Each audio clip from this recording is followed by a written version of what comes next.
Pembahasan di pagi hari ini kita akan membahas tentang siapa malaikat maut. Apa tugasnya?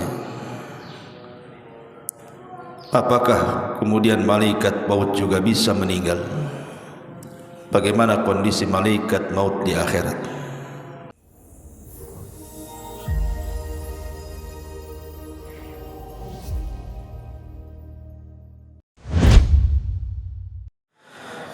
Alhamdulillah wassalatu wassalamu ala rasulillah wa ala alihi wa sahbihi wa mawalah wa la hawla wa la quwata illa billahi wa ba'du. Alhamdulillah, segala puja dan puji hanya milik Allah tabaraka wa ta'ala. Salawat dan juga salam kita iringkan selalu kepada Rasul kita Nabi besar Muhammad sallallahu alaihi wasallam. Pembahasan di pagi hari ini kita akan membahas tentang siapa malaikat maut. Apa tugasnya? Apakah kemudian malaikat maut juga bisa meninggal? Bagaimana kondisi malaikat maut di akhirat? Ma'asyiral muslimin yang dimuliakan Allah Subhanahu wa taala. Kafa bil mauti wa'ida. Kata Nabi sallallahu alaihi wasallam, cukuplah dengan kematian itu ada pelajaran yang besar yang kita petik di dalamnya. Makanya dikatakan oleh Al-Imam At-Taimi rahimahullahu taala, syai'ani qata'a ladzatad dunya. Dua perkara yang bisa memutuskan kelezatan dunia: dzikrul mauti wa dzikrul wukuf baina yadayillahi azza wa jalla.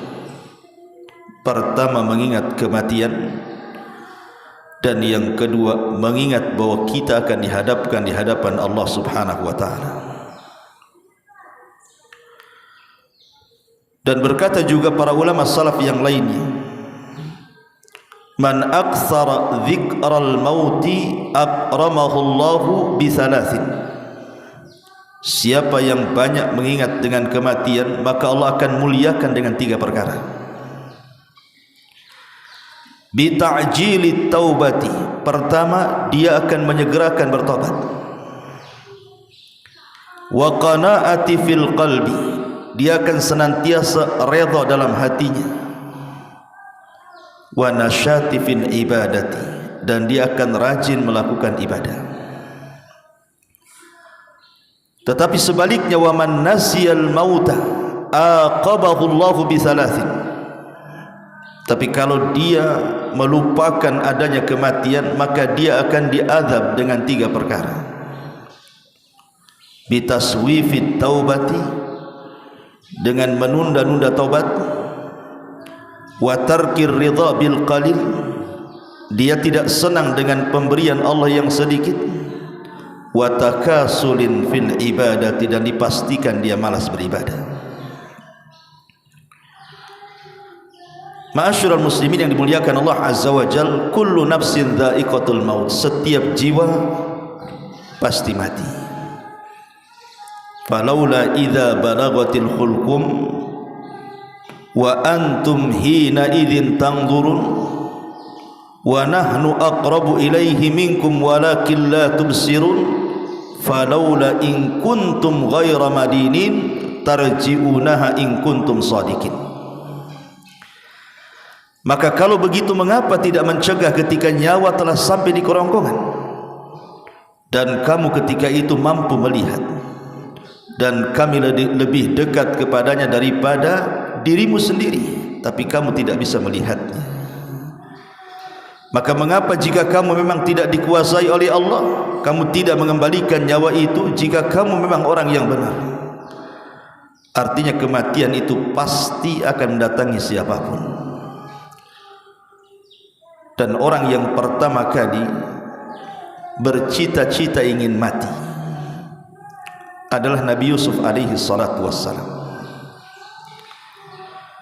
Disebutkan dari Ibnu Abbas radhiyallahu anhuma, awwalu nabiyyin sa'alallah al-mauta Yusuf.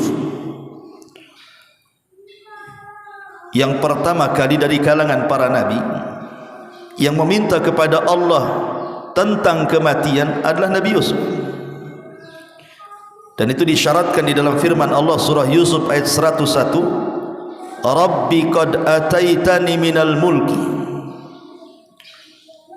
wa 'allamtani min ta'wilil ahadits fatiras samawati wal ard anta waliyuna fid dunya wal akhirah tawaffani musliman wa alhiqni bis salihin.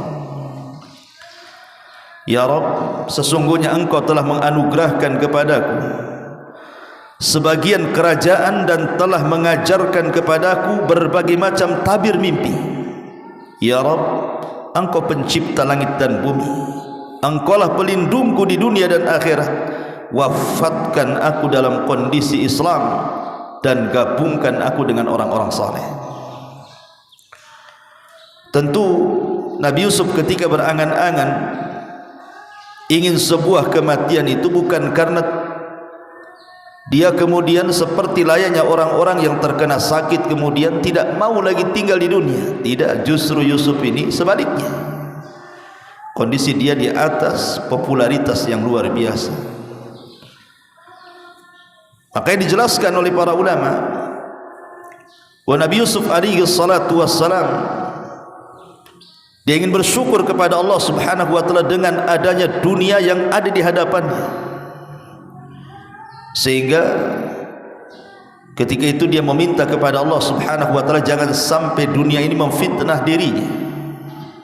Makanya dia minta kepada Allah untuk diwafatkan dalam kondisi muslim dan juga digabungkan dengan orang-orang saleh. Ma'asyiral muslimin yang dimuliakan Allah azza wa jalla, setiap kita pasti mati. Dan di sana ada malaikat yang disebut dengan malakul maut. Disinilah cerita dimulai. Siapa malakul maut ini? Ma'asyiral muslimin yang dimuliakan Allah azza wa jalla, sebagian ahli kitab menyebut kalimat malakul maut dengan Israel, tetapi nama Israel tidak ada dalam Quran, tidak juga ada dalam hadis Nabi sallallahu alaihi wasallam. Israel ini diambil dari Israiliyat, dari perjanjian lama, terdapat dalam Taurat. Maka yang dijelaskan oleh Syekh Albani rahimahullahu taala ketika memberikan catatan kepada kitab At-Tahawiyah, Aqidah Tahawiyah. Apa kata Syekh Albani rahimahullahu taala? Wa nu'minu bimalakil mauti al-muwakkal biqabdi arwahil alamin. Dan kita beriman dengan adanya malaikat maut yang memang ditugaskan oleh Allah untuk mencabut nyawa setiap manusia. Kemudian dia mengatakan, amma tasmiyatuhu bi Israil, adapun penamaan malaikat maut dengan Israil itu, kama huwa sya'i, sebagaimana yang menyebar bainan nas, fala aslalahu, tidak ada dasar dari Quran ataupun sunnah, innama huwa minal Israiliyat. Kalimat Israel ini muncul diambil dari kisah-kisah Israiliyat. Dan ini juga penukilan daripada Ibnu Katsir dalam kitabnya Al-Bidayah wa Nihayah, di mana Ibnu Katsir mengatakan, wa amma malakul mauti falaysa bimusarrahin bismihi fil Qur'ani wala fil ahadisis sihah, wa qad jaa tasmiyatuhu fi ba'dil athar bi Israil.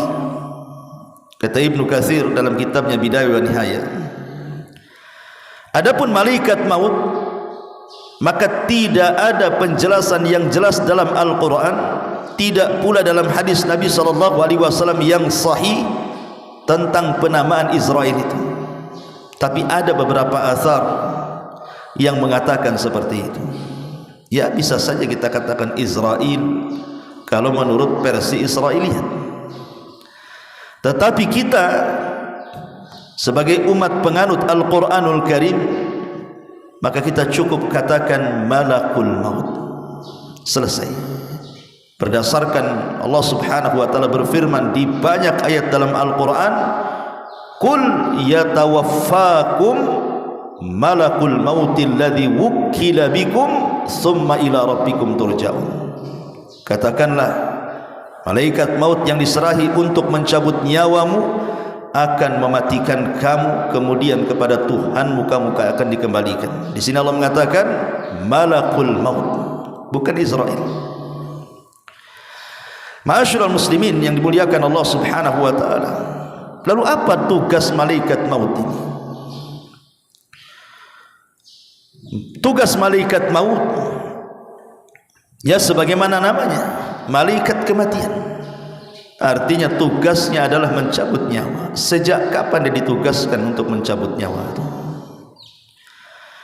Al-Imam Ibnu Katsir rahimahullahu taala dalam kitabnya Al-Bidayah wa Nihayah, beliau menyebutkan beberapa asar berkenaan tentang penciptaan atau awal penciptaan Adam alaihi salatu wassalam. Jadi ketika Adam alaihi salatu wassalam diciptakan, sebelum diciptakan, maka Allah utus Jibril untuk datang ke bumi, kemudian mengambil sebagian tanah yang ada di bumi. Tiba-tiba kemudian bumi menolaknya dan mengatakan, a'udzu billahi mink, aku berlindung kepada Allah darimu wahai Jibril, enyahlah kau dari sini, jangan kau ambil satu tapak bumi pun, katanya, karena aku benci kalau seandainya makhluk yang akan diciptakan dari aku sebagian mereka masuk neraka. Maka Jibril kemudian faraja'a wa lam ya'khud, dia kembali kepada Allah dan tidak berhasil mengambilnya. Kemudian dia mengatakan, Rabbi innaha a'adzat bika, sesungguhnya bumi itu berlindung kepadamu ya Rabb. Maka Allah kemudian mengutus Mikail. Tiba-tiba Mikail juga sama ditolak oleh bumi. Akhirnya kemudian Allah Subhanahu wa taala mengutus malakul maut. Tiba-tiba bumi juga menolak dan mengatakan hal yang sama. Tapi malaikat maut mengatakan, wa ana a'udzu billahi an arji, kalau engkau berlindung kepada Allah agar aku kembali kepada Allah dan tidak mengambil tanah ini, maka aku pun berlindung kepada Allah untuk kembali dan tidak mengambil tanah. Karena perintah Allah lebih aku utamakan daripada sumpah. Akhirnya kemudian malaikat maut ini berhasil mengambil tanah yang ada di bumi itu. Kemudian setelah dia mengambil tanah itu, maka kemudian dia melaporkan tentang bumi, dan kemudian Allah mengatakan, karena engkau sudah berhasil mengambil tanah dari bumi untuk menciptakan Adam alaihi salatu wassalam, maka engkaulah yang berhak kelak mencabut Adam dan seluruh anak keturunannya. Ini riwayat memang dicantumkan oleh Imam Ibnu Katsir di dalam kitabnya Bidayah wa Nihayah. Akan tetapi riwayat-riwayat seperti ini bukan riwayat-riwayat yang terdapat dalam kitab-kitab Islam, tidak ada. Tetapi ini riwayat-riwayat Israiliyat. Makanya sebagian para ulama melemahkan riwayat ini. Ma'asyiral muslimin yang dimuliakan Allah Subhanahu wa taala, kita tahu bahwa satu malaikat maut itu memiliki kekuatan yang tidak bisa ditandingi oleh siapapun dari jin ataupun manusia. Tidak ada yang bisa melawan malaikat maut. Satu malaikat maut, apalagi malaikat maut itu bukan satu malaikat tetapi awan, rombongan. Tetapi begitulah Allah Subhanahu wa taala menciptakan malaikat ini memiliki kekuatan melebihi jin. Lihat Al-Imam Ibnu Utsaimin rahimahullahu taala ketika menceritakan tentang kisah Nabi Sulaiman. Ketika Allah mengatakan, ya ayyuhal mala'u ayyukum ya'tini bi arsyiha qabla an ya'tuni muslimin. Kata Sulaiman di hadapan jin dan juga manusia, siapa yang bisa memindahkan arsy Ratu Balqis dari Yaman kemari, katanya. Qala ifritun minal jin, tiba-tiba ifrit dari jin mengatakan, ana atika bihi qabla an taquma min maqamik, aku bisa mendatangkan istana itu sebelum kau berdiri dari singgasanamu. Kemudian dia mengatakan, wa inni alaihi laqawiyyun amin, saya kuat, bisa dipercaya untuk itu, katanya. Tetapi tiba-tiba berdirilah seorang manusia dan mengatakan, qala alladhi indahu ilmun minal kitab ana atika bihi qabla an yartad ilaika tarfuka. Tiba-tiba ada seorang manusia, ada yang mengatakan namanya Asif ibn Barkhiyah, ada yang mengatakan wallahu alam, orang saleh, mengatakan, ya Sulaiman, aku bisa lebih daripada itu, sebelum matamu berkedip kupastikan istana itu sudah sampai di hadapanmu. Lihat dari sini siapa yang kuat, manusia atau jin? Manusia lebih kuat. Jin dia mendatangkan istana sebelum Sulaiman berdiri, tapi manusia bisa mendatangkan istana sebelum Sulaiman berkedip, menunjukkan manusia sebenarnya lebih kuat dibandingkan jin. Ketika manusia lebih kuat dibandingkan jin, tapi manusia kalah dengan malakul maut. Tidak ada manusia yang mampu melawan malakul maut. Idza jaa ajaluhum la yastakhiruna sa'atan wa la yastaqdim. Kalau sudah datang ajalnya, tidak mungkin maju, tidak mungkin mundur, pas waktunya. Siapapun dia, mau para nabi, para rasul, para syuhada, orang-orang saleh, semua tidak bisa melawan malakul maut. Dari sini pendalilannya, kalau jin tidak lebih kuat daripada manusia, sementara manusia tidak lebih kuat daripada para malaikat, berarti malaikat memiliki kekuatan melebihi jin dan juga manusia. Ma'asyiral muslimin yang dimuliakan Allah Subhanahu wa taala, dalam akidah ahli sunnah wal jamaah kita meyakini bahwa malaikat maut itu ada, dan itu berdasarkan beberapa dalil dalam Quran. Kita akan baca. Pertama, dalam surah As-Sajdah ayat 11, Allah mengatakan, kul yatawaffakum malakul mautil ladzi wukkila bikum thumma ila rabbikum turja'un. Katakanlah, malaikat maut yang diserahi untuk mencabut nyawamu akan mematikan kamu, kemudian kepada Tuhanmu kalian dikembalikan. Kemudian dalam surah Al-An'am ayat 61 Allah katakan, hatta idza jaa ahadakumul maut tawaffathu rusuluna wa hum la yufarritun. Allah mengatakan,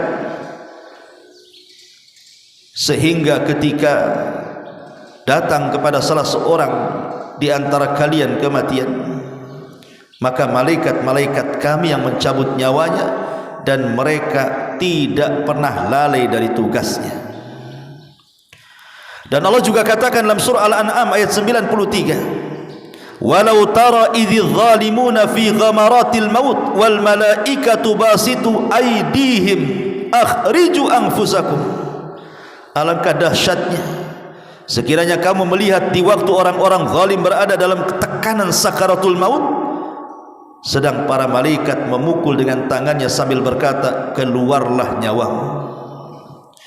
Kemudian juga Allah mengatakan dalam surah Al-Anfal ayat 50, walau tara id yatawaffa alladhina kafaru al malaikatu yadribuna wujuhahum wa adbarahum wa dhuqu adzabal hariq. Dan sekiranya kamu melihat ketika para malaikat maut mencabut nyawa orang-orang kafir sambil memukul wajah dan punggung mereka seraya berkata, rasakanlah olehmu siksa neraka yang membakar. Kemudian Allah juga katakan dalam surah An-Nahl ayat 28 sampai 32, alladzina tawaffahumul malaikatu zalimi anfusihim, sampai kepada alladzina tawaffahumul malaikatu tayyibina yaquluna salamun alaikum udkhulul jannah bima kuntum ta'malun. Orang-orang yang dicabut nyawanya oleh para malaikat dalam keadaan berbuat zalim kepada diri mereka, Mereka menyerahkan diri sambil berkata, kami tidak pernah mengerjakan satu kejahatan pun. Sampai malaikat mengatakan, pernah, sesungguhnya Allah mengetahui apa yang telah kalian kerjakan. Kemudian Allah ulang juga dalam surah An-Nisa 97-nya, innal ladzina tawaffahumul malaikatu zalimi anfusihim qalu fima kuntum qalu kunna mustad'afina fil ardh. Sesungguhnya orang-orang yang dicabut nyawanya oleh malaikat maut dalam keadaan menzalimi diri mereka, mereka para malaikat bertanya, bagaimana kamu ini? Qalu, mereka mengatakan, alam takun ardullahi wasiyah, bukankah bumi Allah itu luas? Kemudian dalam surah surah Muhammad ayat 27 Allah mengatakan, fa kaifa idza tawaffathumul malaikatu yadribuna wujuhahum wa adbarahum. Maka bagaimana nasib mereka apabila malaikat maut mencabut nyawa mereka, memukul wajah dan punggung mereka, dan begitu seterusnya. Quran sudah tegas menjelaskan bahwa tugas malaikat maut adalah mencabut nyawa, dan mereka adalah malakul maut, bukan Israel. Ma'asyiral muslimin yang dimuliakan Allah Subhanahu wa taala. Adapun kisah tentang pencabutan nyawa dijelaskan dalam hadis yang panjang sekali dari Bara bin Azib radhiyallahu anhu. Ketika Nabi SAW mengatakan, innal abdal mu'min idza kana fi inqita'in minad dunya wa iqbalin minal akhirah nazala ilaihi malaikatun minas sama bidul wujuh ka'anna wujuhahumus syams ma'ahum kafanun min akfanil jannah wa hanutun min hanutil jannah hatta yajlisu minhum maddal basar thumma yaji'u malakul maut alaihi salam wa innal abdal kafir wa fi riwayah al fajir idza kana fi inqita'in minad dunya wa iqbalin minal akhirati nazala ilaihi minas sama'i malak ghiladun shidad sudul wujuh thumma yaji malakul mauti hatta yajlisa inda ra'si wa yaqul ayyatuhan nafsul khabitha. Dari hadis Bara bin Azib radhiyallahu an, Nabi mengatakan, sesungguhnya hamba mukmin apabila mereka hendak meninggalkan dunia dan menghadap akhirat, maka malaikat dari langit akan turun. Wajah mereka sangat putih, seolah-olah wajah mereka itu laksana kilatan cahaya matahari. Kemudian mereka membawa kain kafan dari kafan-kafan sorga, minyak wangi dari minyak wangi sorga. Kemudian mereka duduk sejauh mata memandang. Kemudian datanglah malaikat maut dan mencabut nyawa hamba mukmin tadi. Adapun hamba kafir, dalam riwayat hamba fajir, apabila hendak memisahkan diri dari dunia dan menghadap akhirat, turun malaikat dari langit sangat keras, wajahnya sangat hitam. Kemudian datanglah malaikat maut sehingga dia duduk di hadapan kepala orang fajir yang akan meninggal dan akan mengatakan, hei jiwa yang buruk, keluar kamu. Di sini kita tahu bahwa setiap manusia mukmin ataupun kafir akan didatangi oleh malaikat maut. Tetapi malaikat maut tidak bertugas sendirian. Ada malaikat maut itu memang satu malaikat satu tugas, seperti Jibril, Mikail, Israfil, itu memang satu malaikat satu tugas. Tetapi malaikat maut itu bukan satu malaikat, tapi dia rombongan. Makanya kalau seandainya ada orang yang bertanya, bukankah malaikat maut itu tugasnya mencabut nyawa? Kesannya hanya satu malaikat. Tapi Allah Subhanahu wa taala katakan dalam surah As-Sajdah tadi, tawaffathu rusuluna, rasul-rasul kami yang mewafatkannya. Dengan kalimat jamak rusuluna, rasul-rasul kami yang mewafatkannya, menunjukkan malaikat maut itu tidak sendiri, tetapi rombongan. Apalagi dalam satu hari itu kematian orang bukan satu tempat, bukan satu jiwa dalam satu kematian itu. Mungkin di Batam saja dalam satu hari bisa 10 sampai 20 orang dalam sehari itu. Apalagi kemarin musim corona, banyak orang mati kan begitu. Maka sebagian para ulama menjawab bahwa seperti yang dikatakan oleh Ibnu Abbas radhiyallahu anhu. Apa kata Ibnu Abbas ketika menjelaskan surah Al-An'am ayat 61, tawaffathu rusuluna wa hum la yufarritun, rasul-rasul kami yang mewafatkannya dan mereka tidak lalai dari tugas. Qala, dia mengatakan, inna limalakil mauti a'wanan minal malaikah, sesungguhnya malaikat maut itu memiliki teman-teman dari kalangan malaikat yang lainnya. Artinya dia tidak bertugas sendirian. Dari sini kata Syekh Utsaimin rahimahullahu taala, dia mengatakan, inna malakal mauti lahu a'wan yu'inunahu ala ikhrajir ruh minal jasadi hatta yusiluna ilal hulqum. Jadi malaikat-malaikat yang bersama malaikat maut itu, dia bertugas untuk mengeluarkan ruh, mendorong ruh dari badan kita sampai diletakkan di hulqum di sini. Kalau ruh sudah sampai di hulqum, di tenggorokan, itulah tugas malaikat maut yang mengambilnya. Makanya dia mengatakan sesungguhnya malaikat maut memiliki awan, pembantu-pembantu yang menolong untuk mengeluarkan ruh dari jasad manusia, di mana tugas mereka adalah mendorong ruh itu sampai kepada hulqum. Fa idza awsaluha ilal hulqum qabadhaha malakul maut. Ketika mereka sudah berhasil membawa ruh itu sampai di tenggorokan, disitulah tugas malaikat maut mencabut nyawa lewat mulut setiap hamba, karena ruh itu keluar dari mulut. Lah ketika ruh itu keluar dari mulut, maka pandangan akan mengikutinya. Kata Rasul, idza qubidatir ruh tabi'ahul basar. Kalau ruh keluar, mata kita mengikuti. Maka setiap orang meninggal itu kebanyakan melotot, maka disunahkan untuk ditutup matanya supaya tidak menakutkan. Ma'asyiral muslimin yang dimuliakan Allah Subhanahu wa taala, tentu ketika malaikat maut mencabut ruh orang yang beriman akan berbeda dengan mencabut ruh orang kafir.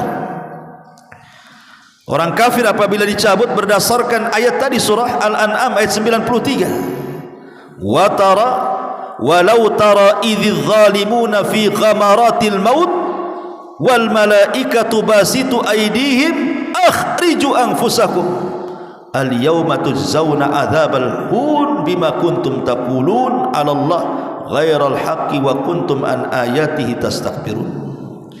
Alangkah dahsyatnya, kata Allah, sekiranya kamu melihat di waktu orang-orang zalim berada dalam tekanan sakaratul maut itu, sedang para malaikat memukul-mukul dengan tangannya wajah dan punggung-punggung mereka seraya mengatakan, keluarlah nyawamu wahai fulan. Di hari ini kamu dibalas dengan siksa yang sangat menghinakan, karena kamu selalu mengatakan terhadap Allah perkataan yang tidak benar, dan karena kamu selalu menyombongkan diri terhadap ayat-ayatnya. Dalam riwayat Bara bin Azib yang panjang sekali,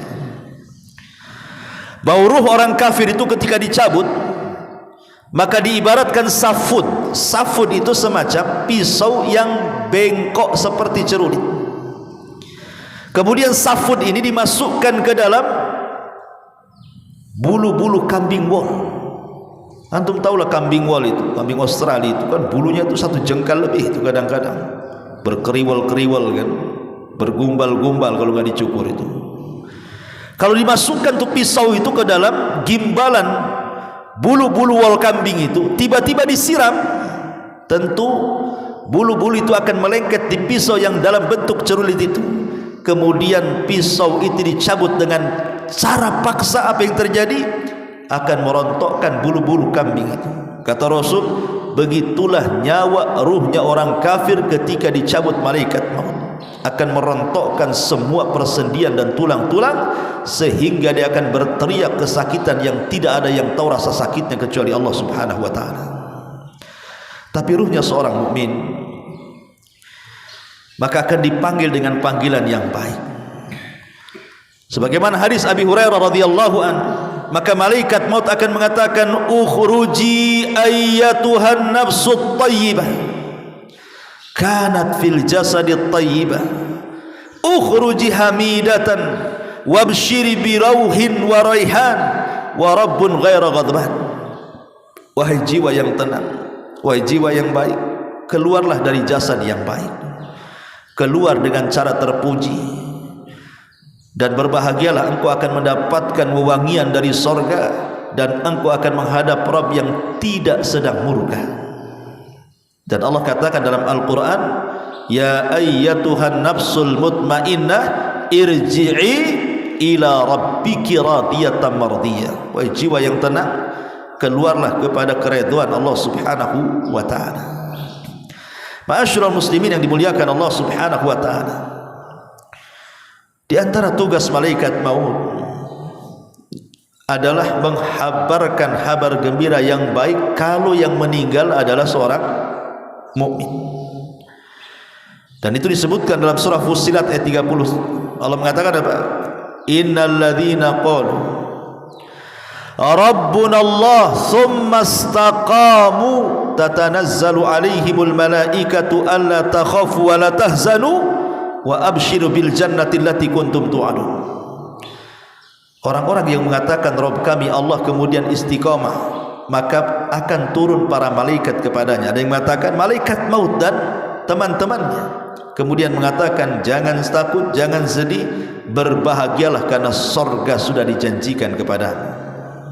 Jadi terkadang tugas malaikat maut adalah menghabar gembirakan kepada kematian seorang mukmin, tapi dia akan membawa kabar buruk kepada kematian orang kafir dan fasik. Ma'asyiral muslimin yang dimuliakan Allah Subhanahu wa ta'ala, adapun apakah malaikat maut juga mencabut nyawa binatang? Apakah tugas malaikat maut juga mencabut nyawa binatang? Apakah hanya dia mencabut nyawa manusia saja? Ada sebuah hadis yang mengatakan ajalul bahaim kulluha minal kummali wal baragis wal jarradi wal khayli wal bighali wad dawabi kulliha ajaluha fit tasbih fa idhan qadha tasbihuha qabadallahu arwahaha wa laysa limalakil mauti min dhalika syai'un. Batas waktu binatang-binatang ini, baik kutu ataupun sejenis binatang-binatang yang merayap, kecoa dan yang semacamnya, termasuk juga belalang, kemudian kuda, kemudian bigol dan semua hewan-hewan, maka ajal mereka setelah habisnya mereka bertasbih. Maka apabila mereka selesai bertasbih sebagaimana perintah Allah, maka Allah akan mencabut ruh-ruh semua binatang dan tidak ada kait-mengait dengan malakul maut. Artinya Allah cabut secara langsung. Tapi sayang, hadis ini maudhu, hadis ini palsu. Karena Imam Al-Qurtubi rahimahullahu ta'ala ketika menukilkan perkataan Imam Malik rahimahullahu ta'ala, Imam Malik ditanya soal kematian binatang. Apakah kematian binatang itu ada ikut campur tangan malaikat maut? Kata Imam Malik, apakah binatang itu memiliki nyawa? Alaha nafsu. Jadi dia balik bertanya kepada orang yang bertanya ini. Jadi orang bertanya mengatakan, ya Imam, apakah binatang-binatang itu juga dicabut oleh malaikat maut? Maka Imam Malik mengatakan, alaha nafsu. Bukankah binatang punya nyawa? Maka orang bertanya ini mengatakan, na'am, ya, mereka punya nyawa. Maka Imam Malik mengatakan, malakul mauti yaqbidu arwaha. Kalau begitu berarti malaikat maut juga ada ikut campur tangan mencabut nyawanya. Karena Allah mengatakan, Allahu yatawaffal anfus hina mautiha. Allah yang mewafatkan jiwa ketika saatnya dia meninggal, dan Allah perintahkan malaikat maut untuk mencabutnya. Berarti dari sini tidak ada satupun yang bernyawa, apakah itu manusia, apakah itu jin, bahkan para malaikat sendiri, bahkan binatang-binatang, kecuali ada ikut campur malakul maut untuk mencabut nyawa mereka. Adapun tentang kematian malakul maut yang dinukilkan oleh Imam Ibnu Katsir dalam tafsirnya dari seorang sahabat namanya Ka'ab al-Akhbar. Ka'ab al-Akhbar ini dulunya seorang Nasrani.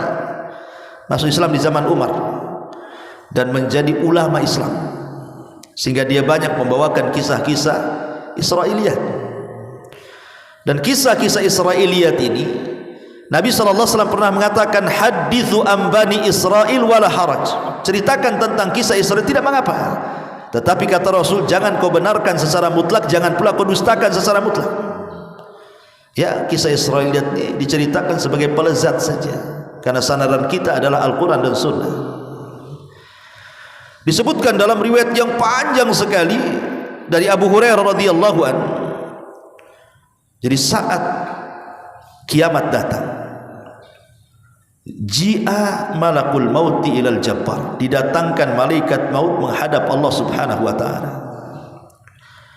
Jadi ketika seluruh manusia sudah mati, semua jin sudah mati, semua binatang sudah mati, sebagian besar malaikat mati, maka malaikat maut dipanggil oleh Allah azza wa jalla, dan dikatakan kepada malaikat maut, man baki, siapa yang tersisa? Ada lagi yang masih hidup, siapa yang tersisa? Maka dia mengatakan, al-hayyul ladzi la tamut, jiwa yang tidak akan pernah mati, engkau ya Rabb. Di sana masih ada Jibril, masih ada Mikail. Maka Allah subhanahu wa ta'ala mengatakan, pergi cabut kedua malaikat itu nyawanya. Akhirnya malaikat maut mencabut nyawa Jibril, kemudian mencabut nyawa Mikail. Kemudian malaikat maut datang kepada Allah subhanahu wa ta'ala dan mengatakan, ya Rabb, aku sudah mencabut nyawa keduanya. Bahkan dalam riwayat Jibril itu sampai menangis. Ketika dicabut oleh malaikat maut, Jibril menangis dan mengatakan, ya Rabb, hawin alaina sakaratil maut, ya Rabb, ringankan bagiku sakaratul maut, katanya. Tapi tetap dicabut nyawanya. Ketika sudah tidak ada malaikat maut, tidak ada para malaikat, sudah mati semua, dicabut nyawanya oleh malaikat maut, tinggal malaikat maut saja yang masih hidup. Dia menghadap kepada Allah subhanahu wa ta'ala dan melaporkan bahwa semua sudah dicabut nyawanya. Kemudian Allah mengatakan, man baki, siapa yang tersisa? Maka dia mengatakan, tidak ada ya Rabb, tidak ada, illa abdukal fakir, kecuali hambamu yang fakir ini. Maka Allah mengatakan, mut, mati kamu. Maka malaikat maut pun mati. Ketika sudah tidak ada lagi makhluk yang hidup, tidak binatang, tidak malaikat, tidak manusia, tidak jin, maka Allah subhanahu wa ta'ala akan berteriak di alam semesta dan mengatakan, limanil mulkul yaum, milik siapa kekuasaan ini? Itulah kalimat dalam surah Al-Fatihah, maliki yaumiddin. Kita sering membaca kalimat ini 17 kali dalam solat kita, maliki yaumiddin, raja pada hari kebangkitan. Maksudnya disyaratkan kepada perkataan Allah subhanahu wa ta'ala di sini, limanil mulkul yaum, kekuasaan ini milik siapa? Milik siapa kekuasaan ini? Jin sudah tidak ada, malaikat sudah tidak ada, manusia sudah tidak ada, binatang sudah tidak ada. Allah katakan, limanil mulkul yaum, tidak ada yang jawab karena tidak ada makhluk. Maka Allah jawab sendiri, lillahil wahidil qahhar, kata Allah, kekuasaan ini milik zat yang satu yang maha perkasa, akulah yang perkasa itu, kata Allah. Ma'asyiral muslimin yang muliakan Allah azza wa jalla, hadis ini dikeluarkan oleh Imam Abi Dunya dalam kitab Al-Ahwal, kemudian Ibnu Abi Hatim dalam tafsirnya, kemudian Abu Ya'la, dan banyak sekali. Makanya kemudian Imam Ibnu Katsir menukilkan riwayat ini dalam tafsirnya, walaupun sekali lagi ini lebih kepada kisah Israiliyat, ini lebih kepada kisah Israiliyat, dan sebagian para mengatakan ini tidak sahih. Sehingga kita harus yakini bahwa semua manusia itu mati. Bagaimana caranya? Wallahu a'lam. Kullu man 'alaiha fan wa yabqa wajhu rabbika dzil jalali wal ikram. Semua mati. Ma'asyiral muslimin yang dimuliakan Allah azza wa jalla, ada kisah-kisah menarik kita bacakan, walaupun sebagiannya sahih, sebagiannya diperselisihkan, bahkan sebagiannya maudhu, tentang kisah malaikat maut mendatangi para nabi. Kisah yang pertama adalah kisah malaikat maut dan Nabi Musa. Kisah ini sahih karena dicantumkan dalam riwayat Muslim dan juga yang lainnya dari dari hadis Abi Hurairah radhiyallahu anhu. Ja'a malakul maut ila Musa. Malaikat maut datang kepada Nabi Musa dan mengatakan, ajib rabbaka, penuhilah panggilan Tuhan wahai Musa. Maksudnya kau sudah sampai waktu wafatmu. Falattama Musa alaihi salam aina malakil maut. Marah Musa, ditampar pula malaikat maut, keluar matanya. Malaikat maut tampar sama Musa. Karena ketika itu malaikat maut dalam bentuk manusia masalahnya.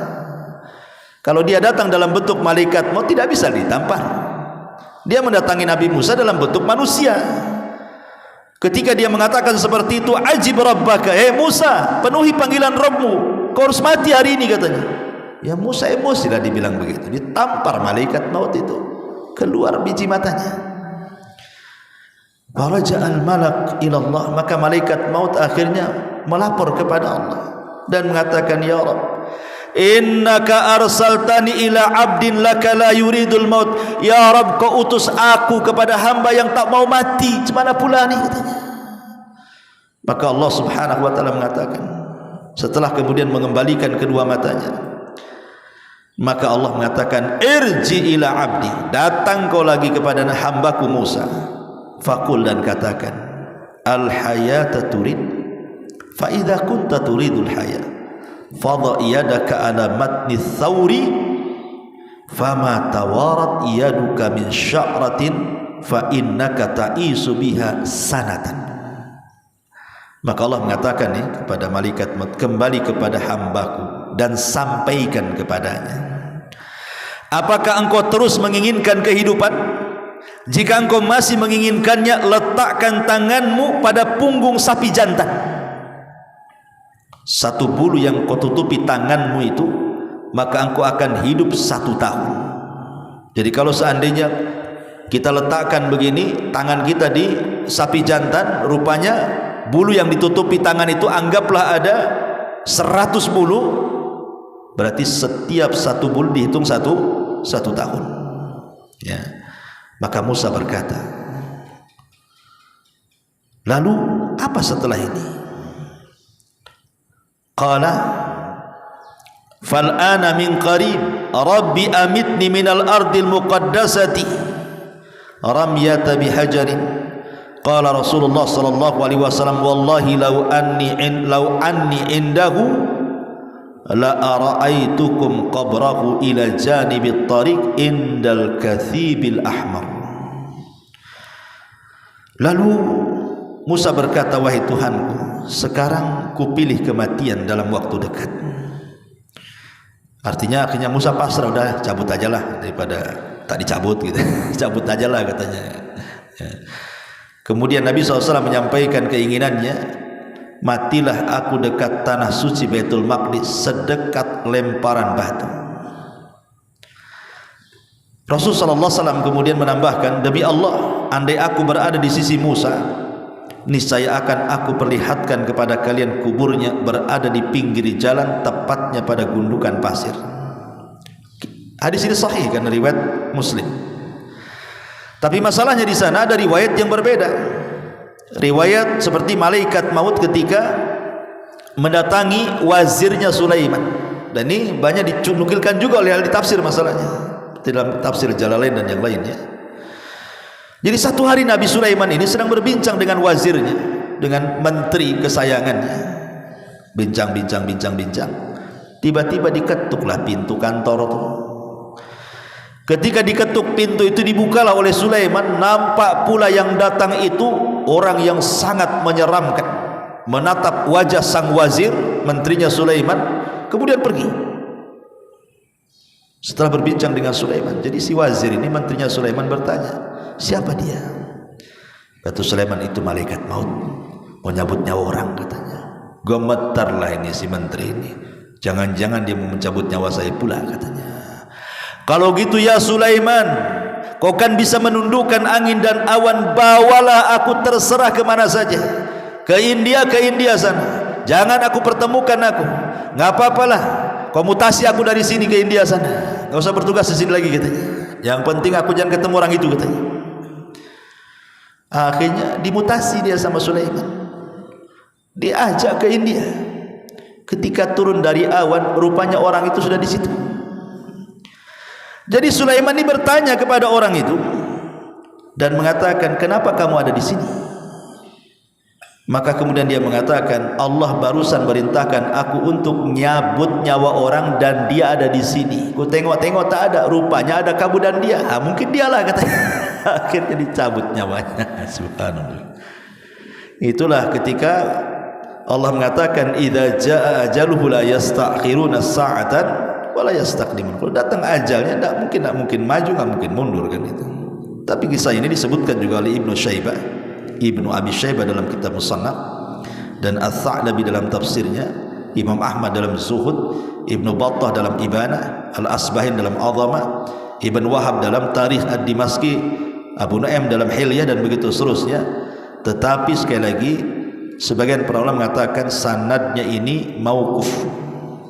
Maksudnya mauquf tidak sampai kepada Nabi, tetapi ini ucapan seorang sahabat. Ada juga yang mengatakan sampai kepada tabi'in, artinya maktu, bukan mauquf ya, maktu itu terputus sanadnya karena ucapan tabi'in, bukan ucapan Nabi. Kalau ucapan sahabat namanya mauquf, kalau sampai kepada Rasul namanya marfu. Begitu istilah mustalahul hadis itu, ya. Dan maktu sampai kepada tabi'in ini berarti riwayatnya lemah karena terputus sampai tabi'in, ya. Ma'asyiral muslimin yang dimuliakan, termasuk juga kisah malaikat maut dan Nabi Ibrahim. Al-Khuldi meriwayatkan, mengeluarkan dalam kitabnya Al-Fawaid waz-Zuhdi war-Raqaiq wal-Marathi, menceritakan tentang kisah kedatangan malaikat maut hendak mencabut nyawa Ibrahim. Jadi malaikat maut ini datang kepada Ibrahim dan mengatakan, ya Ibrahim, Allah memerintahkan aku untuk mencabut nyawamu. Maka Ibrahim mengatakan kepada malaikat itu, bagaimana mungkin, bagaimana pendapatmu, khalilan yaqrahu, bagaimana pendapatmu, ra'aita khalilan yaqbidu ruha khalilihi, bagaimana pendapatmu wahai malaikat maut? Ini khalil itu maksudnya Allah Subhanahu wa taala, sang kekasih mau mencabut kekasihnya. Macam mana pula, katanya, saya kan kekasih Allah, masa sang kekasih mencabut nyawa kekasihnya, katanya. Harusnya kan disayang kekasih itu, bukan dicabut nyawanya, kata Ibrahim. Tetapi kemudian malaikat maut ini kembali kepada Allah dan mengatakan, ya Rabb, Ibrahim ngomong macam mana sang kekasih mencabut nyawa kekasihnya, katanya. Maka Allah mengatakan, cabut nyawanya. Akhirnya malaikat maut mencabut nyawanya. Sanadnya maudhu, maqdhub. Hadis ini palsu, tidak ada sanadnya, ya. Kemudian juga malaikat maut, pernah satu hari malaikat maut itu dia tertawa, menangis, kaget. Ini kisah lain lagi nih, ya. Jadi satu hari itu malaikat itu pernah tertawa, pernah menangis, pernah kaget dia. Dikisahkan tentang dialog Allah dengan malaikat maut. Jadi Allah bertanya kepada malaikat maut itu, apa pengalamanmu saat mencabut nyawa? Kata malaikat maut, kadang aku tertawa, kadang aku menangis, kadang aku kaget, katanya. Kata malaikat maut nih. Kata Allah, kapan kau tertawa? Ini cerita, satu hari aku hendak mencabut nyawa orang tua, katanya. Orang tua ini baru mesan sepatu. Kemudian dia mengatakan kepada pembuat sepatu itu, buatkan sepatu untukku yang tahan 1 tahun. Buatkan sepatu untukku yang tahan 1 tahun, jangan cepat rusak. Maka sudah dipesan sepatunya. Kata malaikat maut, sayang, sebelum dipakai dah aku cabut nyawanya, gitu. Belum pun dipakai sepatu itu, sudah aku cabut nyawanya. Aku tertawa, kata malaikat maut. Kasihan dia, udah pesan setahun pula, udah mati duluan, gitu. Kemudian, kapan aku menangis? Kapan kau menangis, kata Allah. Kemudian malaikat maut mengatakan, saat aku mencabut nyawa seorang wanita. Ketika itu dia sedang menyusui anaknya di tengah padang pasir. Ketika itu aku memandang bayinya. Kalau seandainya aku cabut nyawa wanita ini, siapa yang merawat bayinya? Dia sendirian di padang pasir. Aku pun menangis kasihan, tapi tetap ku cabut karena perintah Allah. Adapun aku kaget ketika aku mencabut seorang alim, mencabut seorang ulama, dia bilang.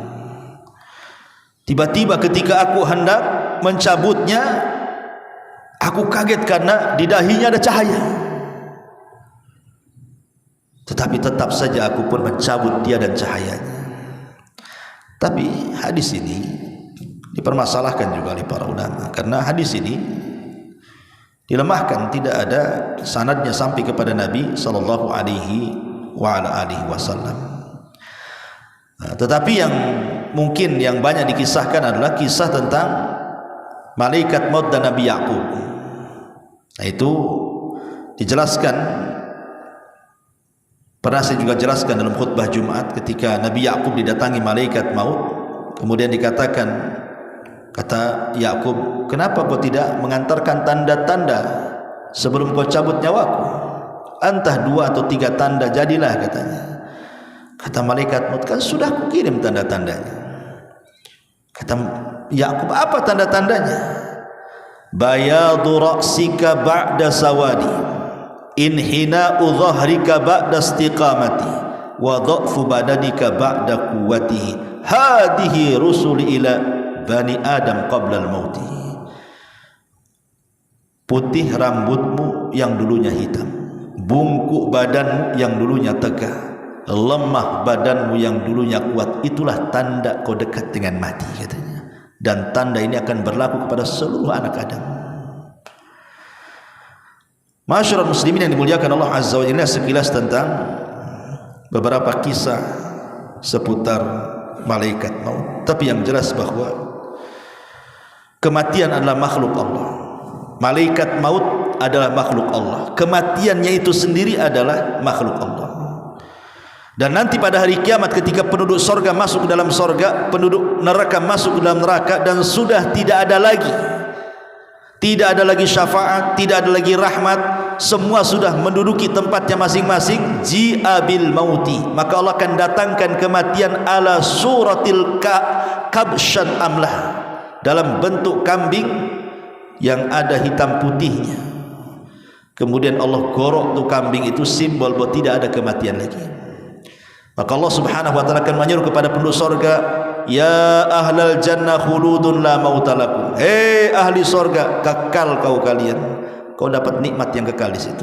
Wa ya ahlan nar khuludun la mautalakum, kalian juga penduduk neraka kekal di dalamnya, rasakan azab. Ketika kematian sudah tidak ada lagi, berarti yang ada hanya kekekalan.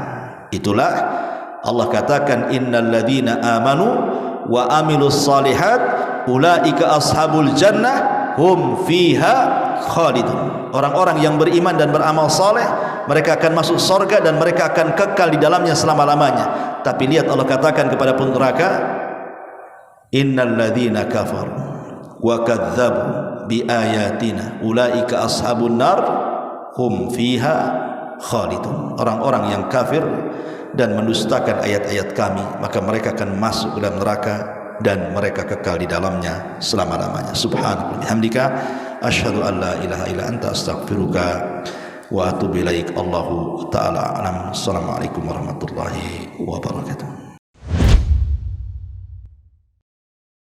Intinya bahwa tolong berakhlak kepada Allah. Membahas tafsir dari surah Al-Imran.